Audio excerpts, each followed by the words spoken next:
Assalamualaikum warahmatullahi wabarakatuh. Jadi ya kali ini bahas soal ya PPA itu sebenarnya oke juga ya. Kalau kondisinya tepat, setelannya pas gitu ya. PPA itu bisa kerasa. Ya editor sering bilang bisa dibilang ya PPA ini VTEC-nya motor Yamaha ya. VTEC yang ada justru di motor Matic Yamaha. Macet. Ingin nunjukkan sebenarnya, ingin nunjukkan bahwa VTEC itu VVA itu sip. Apalagi ini kondisi kendaraannya lagi oke, terutama dari oli. Karena biasanya yang menghalangi performa motor itu adalah oli. Sayangnya kondisi jalan nggak lengang, tadi dipikir lengang tapi ternyata rame. Butuhnya giring ya, seret. Saya untuk tahu ya, ini posisi gasnya kan fullnya segini ya. Jadi ya seringnya nggak pakai full.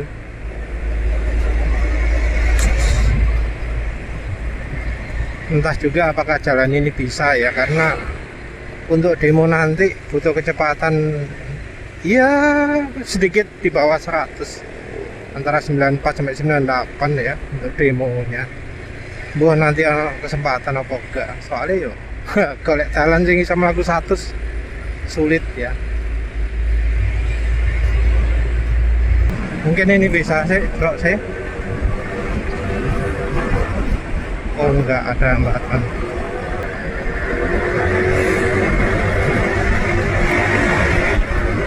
Kelihatan enggak sih?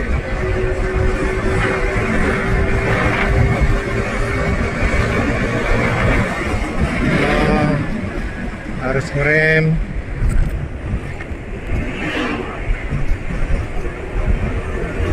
Mungkin nggak jodoh ya. Ya sekali lagi lah.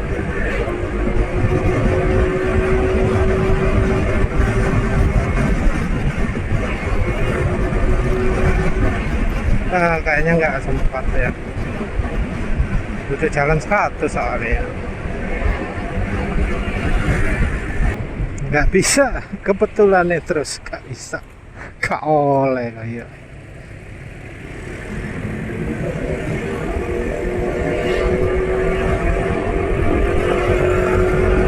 Coba lagi sih.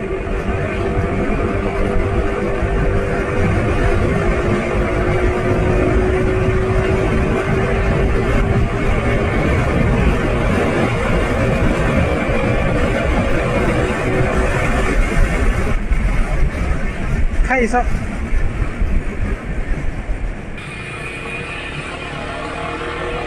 Coba lagi ya.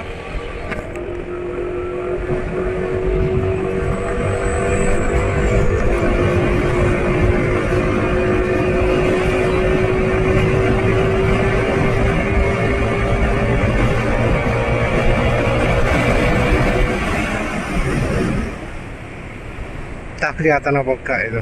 Jadi ah di kecepatan rendah tarikannya nggak begitu kuat, tapi makin kencang, terutama di atasnya 70 jadi makin kencang. Jadi ini kalau kondisinya pas cocok ya dengan kondisi VVA, karena sebelumnya motor editor ini nggak cocok dengan VVA. Jadi walau VVA nya aktif gak kerosok.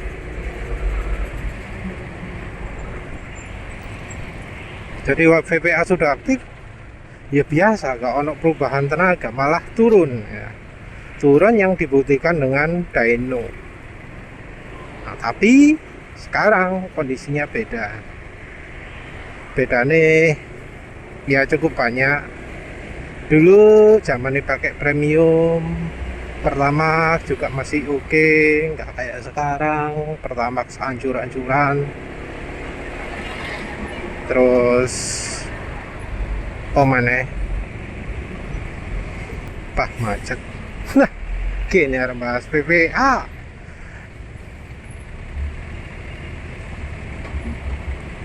Saat itu oli yang dipakai biasanya oli kental ya, masih pakai Fastron Techno 15W50, pakai Repsol MSR 5 apa 3 ya, MSR 5 kayak ya, Embolali. Tapi saat itu oli Repsol masih oke, masih kekentalannya masih sip lah. Oli Fastronnya juga masih oke. Bensin pakai premium atau Pertamax saat itu nggak bisa dibedakan. Yang paling nggak enak saat itu adalah Pertalite. Kalau pakai Pertalite hanya dalam beberapa hari atau minggu tarikan akan berkurang drastis, jadi gak enak tarikannya. Kalau sekarang tak mengapa ya, Pertalite oke. Jadi walau ini sudah pakai Pertalite hanya sekali tok ganti Pertamax turbo, saya enak. Tapi tentu ini belinya di Coco ya, di Pertamina, di SPBU yang dikelola oleh Pertamina. Ini juga sudah pakai silek, sebelumnya enggak. Kalau pro kapasitor dulu pakai, sekarang ya pakai. Kalau beda nih.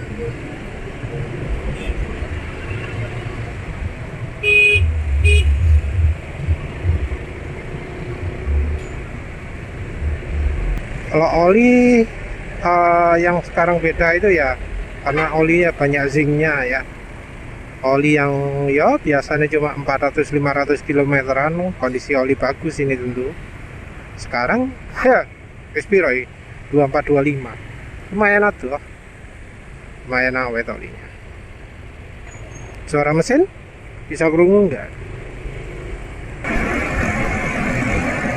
Oh ya.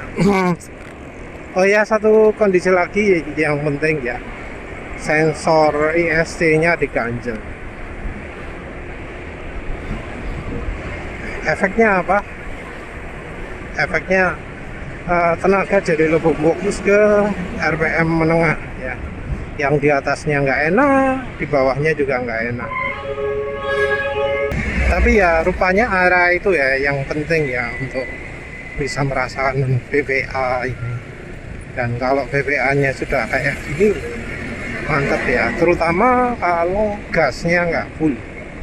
Jadi kalau gasnya full mungkin lebih sulit dirasakan ya, karena semuanya sudah maksimal. Tapi kalau pakai gas setengah, editor nggak tahu ya NMAX lain itu bagaimana. Apakah gas setengahnya perilakunya seperti motor ini atau enggak? Karena banyak faktor yang bisa merubah. Ya termasuk tadi itu sensor ISC-nya, pro kapasitornya, oli mesinnya. Ini getaran mesin masih minim, suara mesin masih bisa dibilang halus. Dengan motor depan masih lebih kasar motor depan.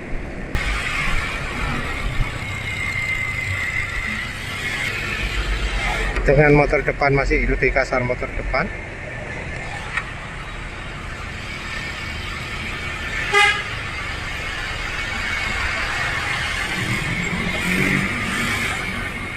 Kalau motor sebelah ini kayaknya motor listrik, mobil listrik ya. Karena kenal potnya sih, mungkin iya.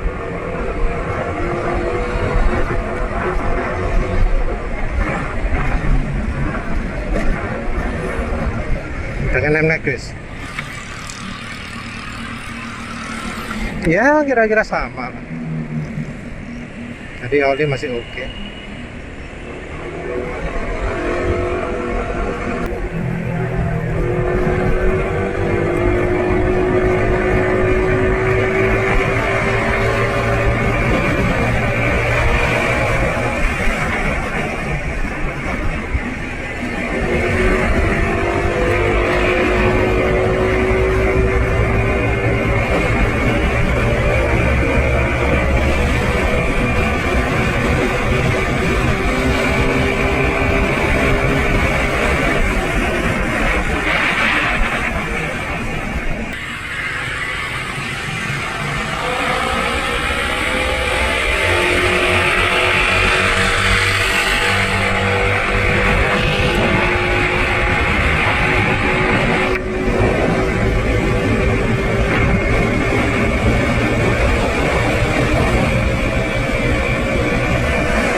Jadi ya kondisi ini pas lah itu bisa membuat merasakan sensasi VVA, tapi ada cukup banyak syarat, yaitu gasnya gak oleh pol sama separuh. Terus ya yang terutama gak enak itu adalah sensor ISC nya yang diganjel. Itu bukan hal yang benar ya, harusnya dibenahi, cuma editor masih nggak ada kesempatan untuk membenahi. Jadi kelemahannya kalau sensor ISC diganjel itu ya, ini ya kasih contoh ya. Jadi setiap habis matikan mesin untuk nyalakan lagi itu, editor harus nunggu RPM mesinnya itu sampai RPM nya naik sendiri. Ini masih belum, ini sudah mulai. Kalau sudah mulai nanti gasnya jadi besar. Nah kalau sudah besar itu dipakai pakai gaspol enak. Jadi kalau kondisi pertama RPM rendah, idlingnya nggak enak dipakai kencang. Nunggu kalau sudah RPM tinggi baru enak dipakai kencang.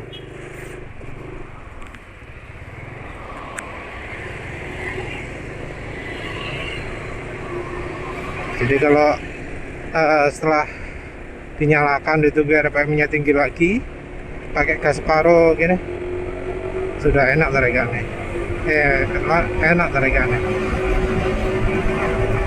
Ini gas separuh loh ya.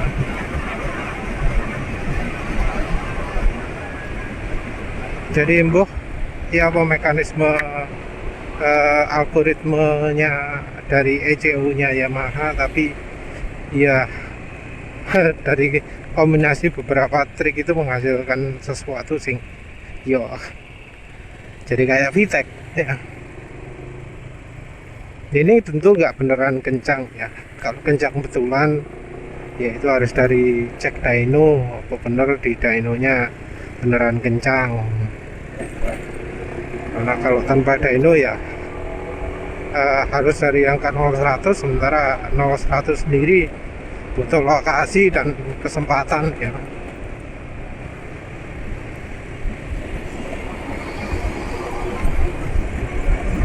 Kenapa tadi nggak 0-100? Karena sekarang topiknya adalah VVA. Kalau 0-100 rasanya ya podo ya, tapi ini kan bahas VVA, bahas ketika gas separuh. Kita nggak ngomong yang paling kencangnya, tapi sensasi kerosot dari banter. Jadi kan enak loh ya kalau kencangnya itu nggak harus gaspol, cukup gas sedikit aja. Nanti ditunggu begitu pas sudah kecepatan 60 atau 70 langsung betodot gitu ya. Sensasi itu yang dicari. Ini kayak yang pakai VTEC gitu ya. Tentu ada VTEC yang ganas sekali, tapi kan ono VTEC yang biasa-biasa gitu ya. Jadi ketika belum VTEC suara mesin kalem, begitu sudah VTEC suara mesin ganas, seakan-akan jauh lebih kencang, padahal itu belum tentu, bisa aja cuma sound effect kok. Nah ini ya kayak gitu, suaranya berubah, terus ya kebetulan juga tenaga ada berubah. Jadi dipakai di ya jalur editor ini yang jalan agak besar tadi, kecepatan 60-70 itu mainstreamnya. Jadi kebanyakan orang jalan di kecepatan itu, dan di kecepatan itu motor ini jadi unggul. Entah ya apakah NMAX yang lain juga sama. Yang jelas motor ini kalau adu dengan motor baru, yo saya gak kalah sih.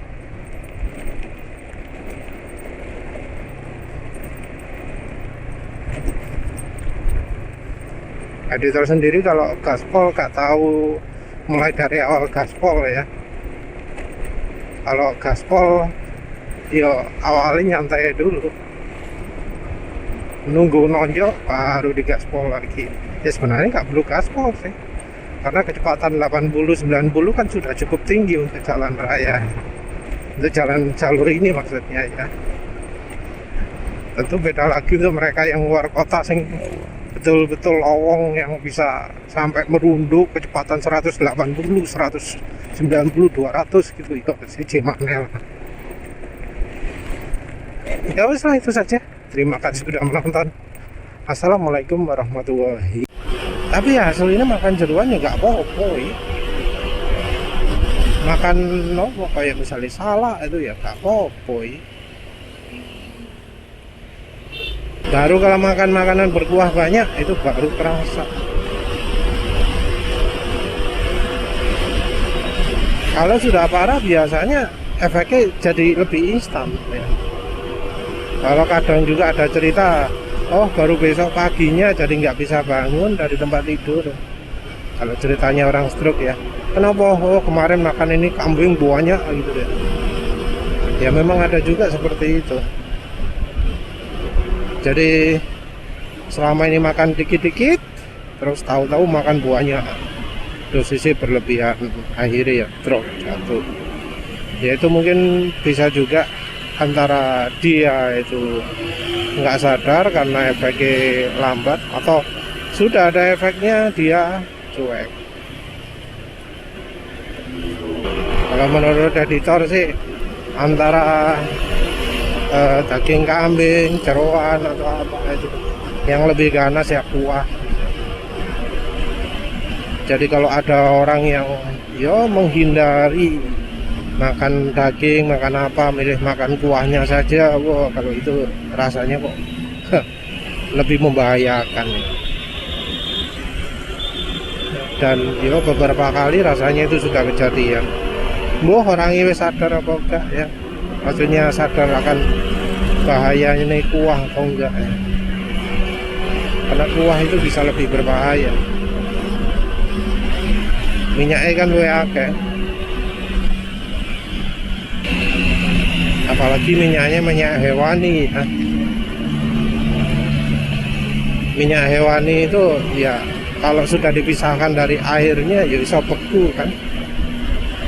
Padahal ya dari tubuh ini otomatis memisahkan juga, memisahkan makanan berdasarkan unsur-unsur, atau ya ngumpul di satu tempat lah. Kan orang jadi gemuk gara-gara lemak kan? Artinya apa? Dari tubuh bisa memisahkan lemak jadi sesuatu yang akhirnya ditaruh di mana. Jadi walau mungkin di makanan ini kandungan lemaknya sedikit, kalau dikonsumsi banyak pasti ngumpul jadi satu di satu tempat juga. Ya wes lah, itu saja. Terima kasih sudah menonton. Assalamualaikum warahmatullahi wabarakatuh.